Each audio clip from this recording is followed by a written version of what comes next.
Nuestra siguiente ponencia lleva por título Las consecuencias en el entorno marino del volcán submarino del Hierro y estará a cargo del doctor Carlos Ángel Hernández, investigador doctoral de la Universidad de La Laguna y del Smithsonian Tropical Research.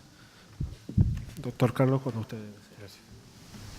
Bueno, en primer lugar, agradecer a la organización de este seminario y a los gestores del proyecto Pelagos por la oportunidad de venir aquí a difundir un poco nuestro trabajo en el Hierro, ¿no? Bueno, yo vengo en nombre del equipo o del Grupo de Investigación, Biodiversidad, Ecología Marina y Conservación de la Universidad de La Laguna, compuesto por diferentes investigadores. El más conocido por ustedes seguramente es Alberto Brido, ¿no? Y bueno, para empezar, un poco para situarnos en la situación. Bueno, el volcán del Hierro, volcán submarino, que ustedes ya han oído hablar, se localizó o tuvo su principal punto de emisión al sur de la isla del Hierro, aproximadamente a 2 kilómetros, y estuvo emitiendo materiales sólidos y gaseosos, como veremos ahora, durante casi un periodo de casi 5 meses, desde octubre, del 10 de octubre hasta creo que el 5 o el 6 de marzo, ¿no? Los datos que yo les voy a mostrar ahora es un programa de seguimiento que nosotros ya previamente teníamos implementado para el seguimiento de la reserva marina, y con posterioridad a la erupción del volcán del Hierro realizamos 2 muestreos posteriores, ¿no? Uno en marzo-abril del 2012 y otro en octubre del 2012, ¿no? Bueno, como les decía, este cono volcánico esta erupción volcánica emitió un cono principal de piroclastos y por él pues, se emitió una gran cantidad de material de lava que fluyó hacia el fondo oceánico hasta una profundidad, calculan los geólogos, de más de 1000 metros, ¿no? Pero además de piroclastos y esta famosa piedra, que se fue bautizada por los herreños como restingolita, este volcán emitió una gran cantidad de cenizas, como podemos ver en esta imagen submarina tomada por los investigadores del IEO. Estas veredas que se ven aquí son corales de profundidad y el fondo totalmente así, de este color verde parduzco, es ceniza que aportó el volcán a los fondos marinos del Hierro, ¿no? Además de este aporte de material, algunos parámetros oceanográficos se vieron fuertemente modificados en el entorno del volcán. Por ejemplo, la salinidad sufrió un ligero descenso hasta aproximadamente una distancia de 6 kilómetros del cono principal, y algo similar pasó con la temperatura. La temperatura se incrementó hasta casi 15 grados sobre el cono volcánico principal. Esta temperatura se fue poco a poco normalizando, y a unos 2 o 3 kilómetros la temperatura ya no era un factor crítico o anómalo en esta erupción.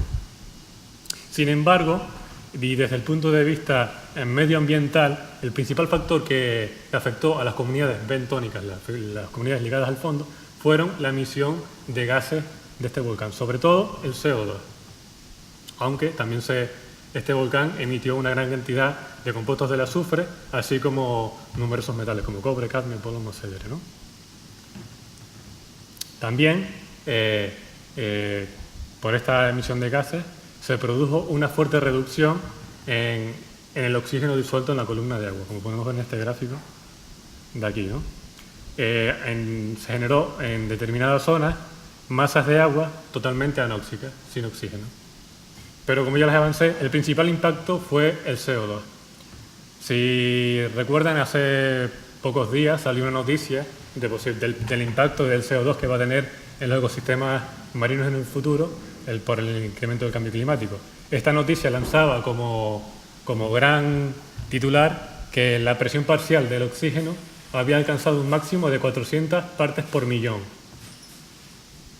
del dióxido de carbono. La concentración de dióxido de carbono en el volcán del Hierro alcanzó una concentración entre 12.000 y 150.000 partes por millón. Esta inyección de CO2 lo que produjo básicamente fue un descenso brusco del pH. Tal es así que el pH que se registró en la columna de agua era prácticamente incompatible con la vida en la zona. El pH regula muchas actividades enzimáticas, así como la estructura de las propias proteínas. Pues bien, el pH registró unos mínimos de 5,75 e incluso 5,38 sobre la columna justo sobre del volcán, ¿no? Esto quiere decir que el pH descendió aproximadamente 10.000 veces su valor. El pH es un índice que se mide por escala logarítmica inversa, ¿no? Entonces cada paso de una unidad a otra se incrementa 10.000 veces la concentración, ¿no? Y bueno, aquí en este gráfico podemos ver que el pH, a diferencia de lo que sucedió con la temperatura, tuvo un mayor impacto sobre la zona. Y se registraron variaciones de pH muy por debajo de lo normal, desde prácticamente la zona donde se produjo el volcán, en la punta Restinga, hasta la zona oeste de la isla, en el Lago de Orchilla. En esta erupción volcánica, pues, también podemos decir que los eventos oceanográficos que suceden en el archipiélago jugaron en contra de la biodiversidad y de las comunidades marinas del Hierro. Porque, como ustedes saben, en Canarias se producen efectos mesoscalares en el suroeste y en el oeste de la isla, que se producen remolinos ciclónicos y anticiclónicos que hacen que el agua, que hacen que las corrientes circulen o perduren durante mucho tiempo al oeste de las islas, ¿no? Y eso es lo que pasó en el Hierro. La erupción prácticamente se situó en el vértice. Cabría esperar que todo lo que es la lengua ácida que originó el volcán discurriera hacia el sur. Sin embargo, las corrientes lo que hicieron es devolverla al Hierro. Y durante muchas semanas esta mancha ácida afectó al Mar de las Calmas, ¿no? Estas son imágenes, no sé si se verán muy bien, porque hay mucha luz, pero ya el agua, la tonalidad del agua es muy diferente, ¿no? Es un agua verdosa que indica que la química del agua era muy diferente. Cuando esta agua ácida entró en contacto con seres vivos, prácticamente causó una mortalidad en un alto porcentaje. Yo estoy seguro que muy pocos peces, invertebrados y algunas más sobrevivieron a este impacto. Parte de esta mortalidad se debió también a la hipoxia, pero algunos estudios que hicieron compañeros del Departamento de Fisiología de la Universidad de La Laguna, a partir de muestras colectadas de peces muertos en el Hierro, determinaron que su muerte había sido por el choque acidótico que sufrieron, sobre todo en el proceso de respiración. Las proteínas o las branquias estaban muy afectadas por el impacto de la acidez, ¿no? Bueno, y ahí murió algunas imágenes de todas las especies que murieron. Murieron todas las especies, tanto las especies que estaban ligadas al fondo, como los tamboriles, las alemas, como especies bentopelágicas, como el gallo plomado, y evidentemente todos los invertebrados. Bueno, nosotros desde hace ya varios años, concretamente desde el año 2005, realizamos periódicamente, con la periodicidad que nos dan los proyectos que conseguimos, realizamos muestreos en unas localidades ya predeterminadas. Siempre vamos a las mismas localidades. Entonces, de esta manera, conocíamos muy bien el estado de conservación y la estructura de las comunidades previo a la erupción volcánica. Además, nuestras localidades de estudio, que son las que muestro en esta imagen, que es la que viene aquí distribuida, no nos hubiesen quedado mejor si hubiésemos querido a posteriori elegir los sitios de muestreo para testar el impacto del volcán, ¿no? En nuestro estudio de seguimiento de la reserva marina tenemos unas 14 localidades de muestreo en el Hierro, 8 de ellas en la propia reserva marina, 2 de ellas en el Mar de las Calmas fuera de la reserva marina y 4 de ellas fuera, en el este de la isla. Estas localidades, con el impacto del volcán, quedan situadas de esta manera. En este sentido, las localidades de la reserva marina, que son estas de aquí, las primeras 8, que son las que recibieron el mayor impacto del agua ácida, una agua ácida que en costa tuvo unos valores del 6,71, 7,34 unidades de pH. Otras localidades fuera de la reserva también impactadas, pero con un pH más bajo, 7,6, 7,7, mientras que las localidades que control tuvieron un pH normal, ¿no?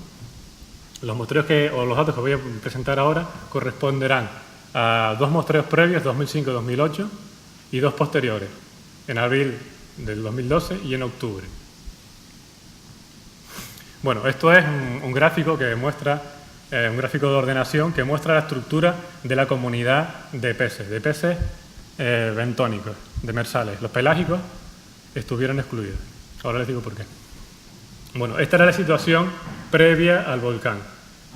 Estas líneas, que son vectores, lo que indican es la abundancia de cada una de las especies. Pues justo 2 meses, o en abril del 2012, las muestras están opuestas a la situación previa a la erupción. Quiere decir que la comunidad se fue fuertemente modificada. Si ven los vectores, prácticamente ninguna de las especies apunta hacia aquí. Esto quiere decir que básicamente todas las especies disminuyeron su abundancia. Sin embargo, ya en octubre de 2012 la situación era ya intermedia. Quiere decir esto que ya la comunidad íctica ya empezaba a recuperarse. También es verdad que justo después de la erupción los pelágicos, como las bogas o las sardinas, eran bastante abundantes. Fueron los primeros que empezaron a recolonizar el medio alterado. Entonces nosotros, cuando llegamos a hacer el primer muestreo posterior a la erupción, nos encontramos con poblaciones que incluso de bogas y de sardinas eran más abundantes de lo que conocíamos previamente. En este otro gráfico ya mostramos densidades del número total de peces por 100 metros cuadrados.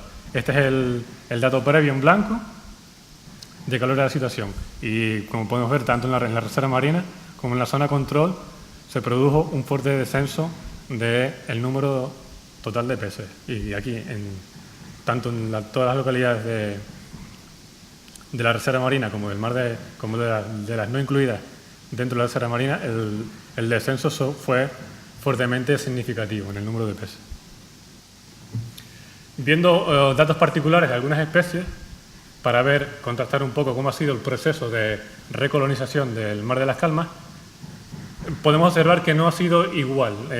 Ha dependido mucho de las especies y de los ciclos de vida de cada una de las especies. Por ejemplo, el pez de perro, que previo a la erupción volcánica era bastante abundante en la reserva marina, no lo llegamos a encontrar tanto en marzo como en octubre de 2012.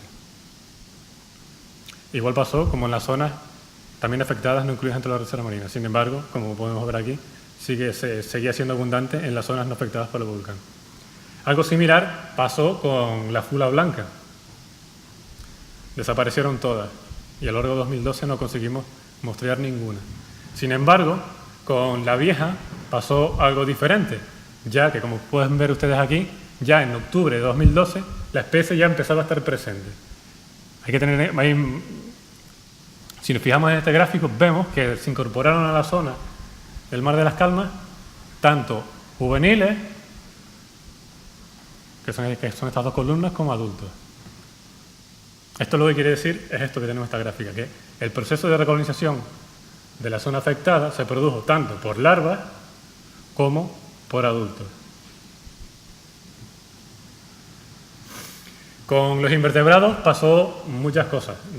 Contárselo todo, podríamos estar aquí bastantes horas. Les voy a contar algunas de las cosas más significativas.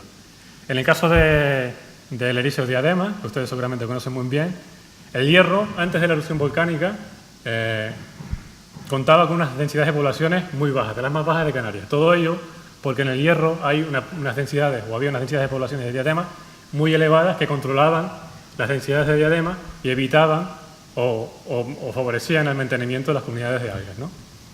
Bueno, aquí están las densidades, que en la reserva integral o en global de la reserva siempre eran valores por debajo de 0,4 individuos por metro cuadrado. ¿Qué pasó? Que después de la erupción volcánica se registraron densidades de hasta 6 individuos. Se incrementó en más de 10 veces la densidad de diadema africana en algunas de las localidades. La erupción volcánica mató a todos los adultos. Sin embargo, en los meses posteriores se produjo un masivo reclutamiento.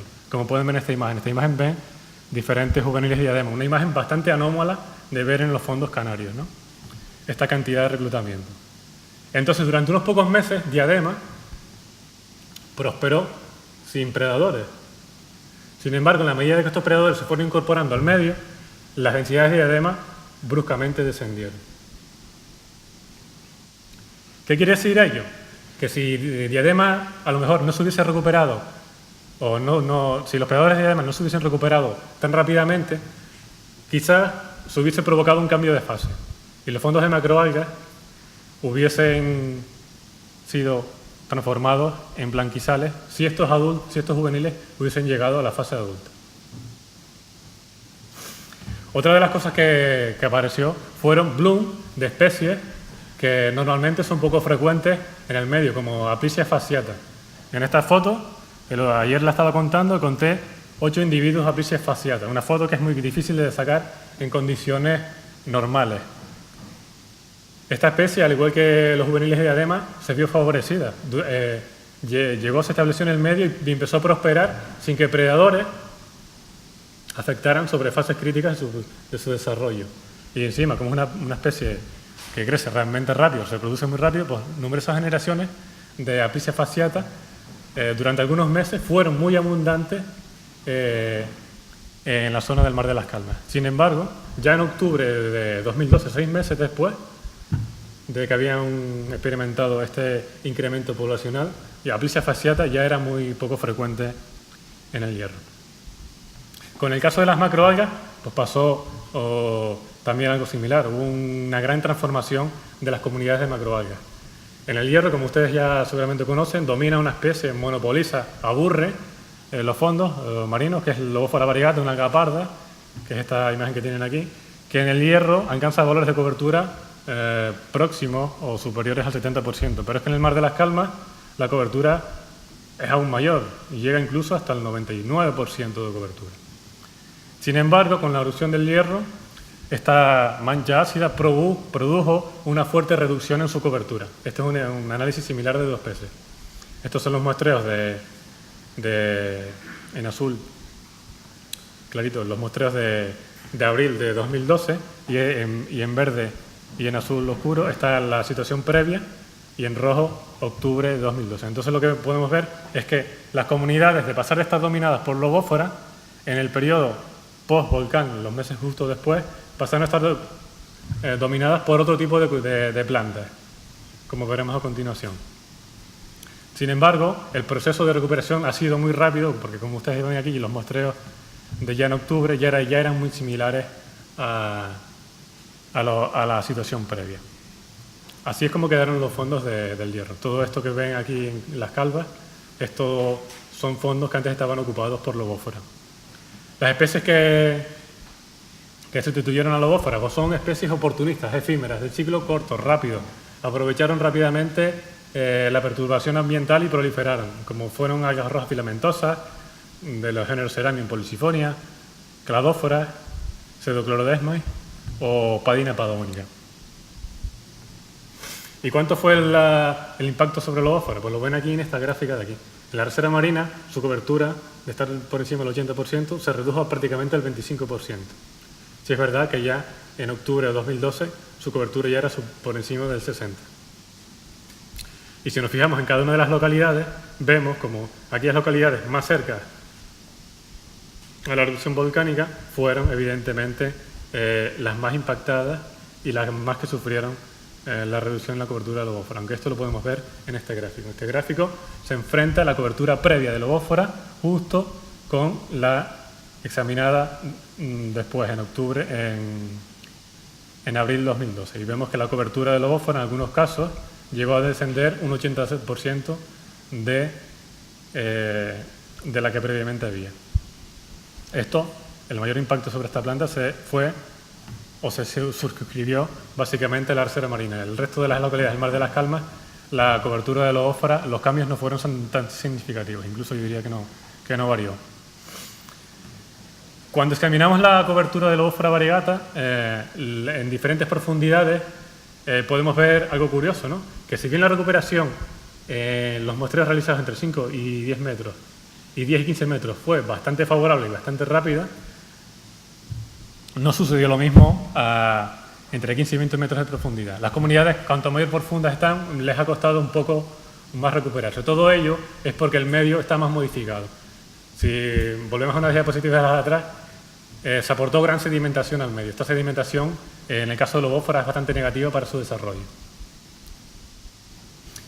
Algunos organismos, como son los que acumulan carbonato cálcico, y ya estos datos que les voy a presentar ahora los pueden extrapolar también a los invertebrados, a los pequeños corales, a los moluscos que calcifican conchas, etcétera, pues también sufrieron un impacto brutal. Y cuando nosotros nos tiramos allí por primera vez en abril, pues la situación era dramática, porque estos organismos estaban literalmente disueltos. El carbonato cálcico lo cogía con la mano y lo trituraba. Perdón.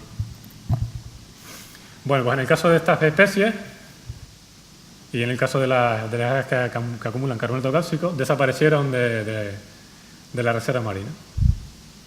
En el resto del mar de las Calmas pues sufrieron bastante impacto, redujeron bastante su cobertura, ¿no? Otros de los indicadores de cambio a tener en cuenta fueron la riqueza, ¿no? En el caso de estos son datos también para macroalgas, la riqueza neta de especies de macroalgas se vio ligeramente incrementada, aunque estos datos no fueron significativos, ¿no? Sin embargo, lo que sí fue muy significativo fue el incremento de la diversidad. Al desaparecer los bósforos, las comunidades fueron más diversas, ¿no? ¿Y qué es lo que sucede? Es lo que se ve aquí claramente. La diversidad se incrementó a niveles muy superiores a los que se conocían previamente. Y esta es una imagen que ilustra del fondo monopolizado por lobófora, pues aparecieron un montón de especies, ¿no? Y estos datos también los pueden trasladar a algunas comunidades de invertebrados, ¿no? Se me quedan muchas cosas en el tintero. Espero que en los próximos años de aquí salgan muchas publicaciones que ilustren todos los cambios que se produjeron, que hubo en esta zona, pero es inabordable en una charla tan corta. De todas maneras, si tiene alguna particularidad, seguramente que después se las puedo resolver. Y nada, ya más con simplemente acabar diciendo que los datos que muestro son una pequeña parte de un pequeño proyecto que nos financió la Viceconsejería de Pesca para evaluar el impacto del volcán, y que en ellos están estos investigadores buceando todo lo que pudieran y más. Y nada, y espero que les haya gustado.